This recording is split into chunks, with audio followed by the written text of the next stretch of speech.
नमस्कार। आज एक बहुत ही छोटा सा वीडियो कि अगर आपको इस मार्केट कंडीशन में टेलीकॉम सेक्टर से कोई शेयर खरीदना है तो वो कौन सा खरीदना चाहिए, वोडाफोन आइडिया या एयरटेल। तो चलिए उस पर एक जल्दी से बात कर लेते हैं। शुरुआत करेंगे भारतीय एयरटेल से। आज जब ये वीडियो बन रहा है तब इसकी प्राइस है 1388.50। इसका जो करंट पीई रेशियो है वो 108 रुपये है। उसका जो फॉरवर्ड पीई है वो करीबन 33 रुपीज़ है। अब ये जनरली माना जाता है कि अगर फॉरवर्ड पीई करंट पीई से कम हो तो इसकी जो अर्निंग है कंपनी की वो बढ़ सकती है। तो यहाँ पर आप देख सकते हैं कि इसका जो फॉरवर्ड पीई है वो उसके करंट पीई से काफ़ी कम है।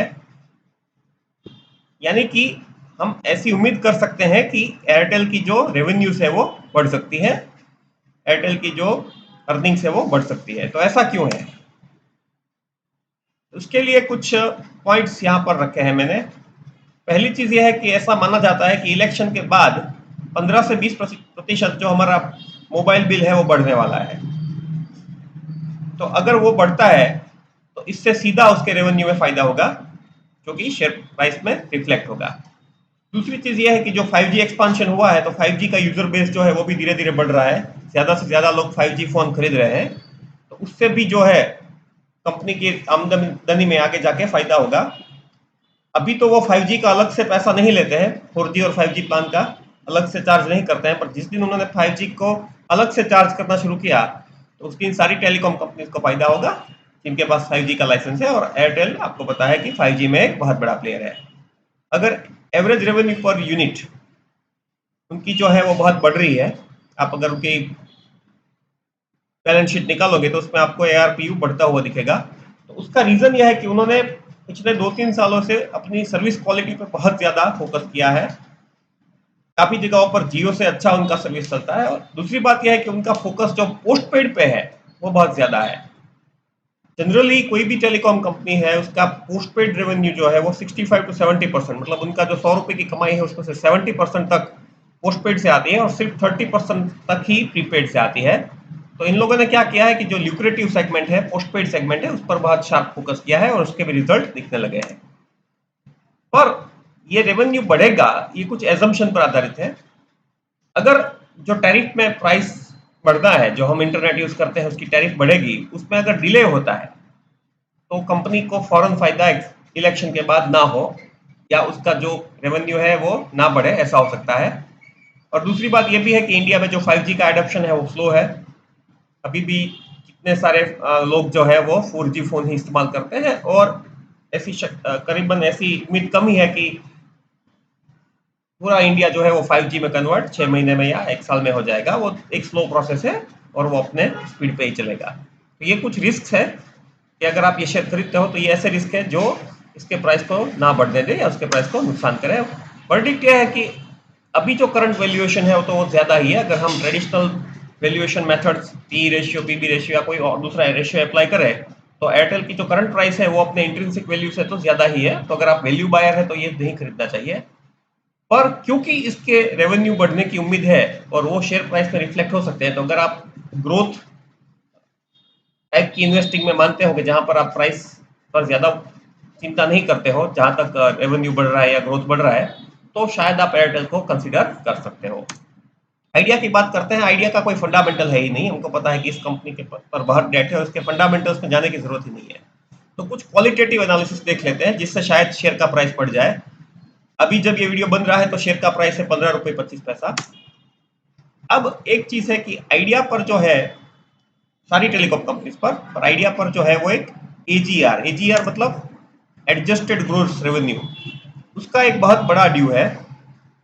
तो अगर ये ड्यू जो आता है वो डिपार्टमेंट ऑफ टेलीकॉम ने उसको बोला है कि भाई आपको 70,000 करोड़ तक देना है, उसको रिलेटेड कुछ सुप्रीम कोर्ट में इन लोगों ने क्यूरेटिव अपील डाली है। तो अगर वो अपील मान्य हो जाती है, अगर सुप्रीम कोर्ट इनके फेवर में वर्डिक्ट देता है तो इनका जो ड्यूज है वो 6,000 करोड़ कम हो जाएगा।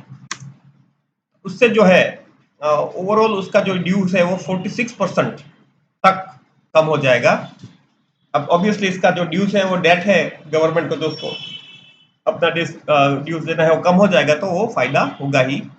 दूसरी चीज ये है कि कुछ लोग ये मानते हैं कि वोडाफोन आइडिया शायद बंद हो जाए, पर ऐसा होने के चांसेस कम है, गारंटी नहीं है, क्योंकि गवर्नमेंट ऑफ इंडिया चाहती है कि 3 प्लेयर रहे। मतलब इतने बड़े मार्केट में सिर्फ 2 ही प्राइवेट प्लेयर रहे तो वो इंडिया की रेप्यूटेशन को नुकसान करता है, एफडीआई वगैरह आने में तकलीफ हो सकती है। इसलिए गवर्नमेंट की भी एक, आप कह सकते हो कि ऐसी कोई स्टेटेड पॉलिसी नहीं है, पर गवर्नमेंट का ये मानना है, जैसा हमने बार बार उनके एक्शन के थ्रू देखा है, जहां पर इन लोगों ने इनका डेट जो है इक्विटी में कन्वर्ट कर दिया वगैरह, कि वो चाहते हैं कि वोडाफोन आइडिया सर्वाइव करे। तो उस तरीके से भी गवर्नमेंट फ्यूचर में भी इनके लिए कुछ ना कुछ पॉजिटिव स्टेप्स लेती रहेगी, ऐसा एनालिस्ट का मानना है। और ये अगर आप न्यूज़ देखो कि जो पास्ट का ड्यू है वो तो शायद कम होगा ही सुप्रीम कोर्ट के साथ, पर फ्यूचर का जो एजीआर ड्यूज है उसको भी गवर्नमेंट शायद कन्वर्ट कर दी इक्विटी में।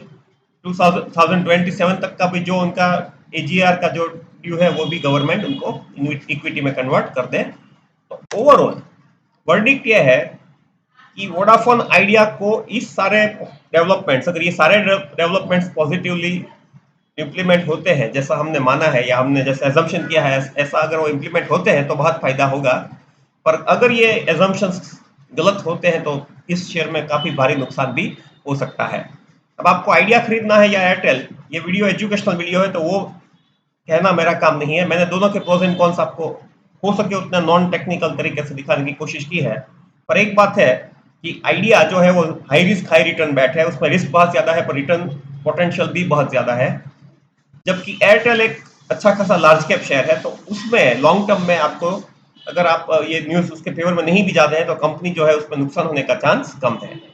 दोनों को अपने पोर्टफोलियो में मत रखिए क्योंकि दोनों टेलीकॉम सेक्टर को रिप्रेजेंट करते हैं, और एक ही इंडस्ट्री के 2 शेयर, जब सिर्फ 2 ही शेयर लिस्टेड है और दोनों को रखना वो कोई पोर्टफोलियो मैनेजमेंट के दृष्टिकोण से कोई ज्यादा लॉजिकल बात नहीं होगी। तो आशा है कि ये वीडियो आपको अच्छा लगा होगा।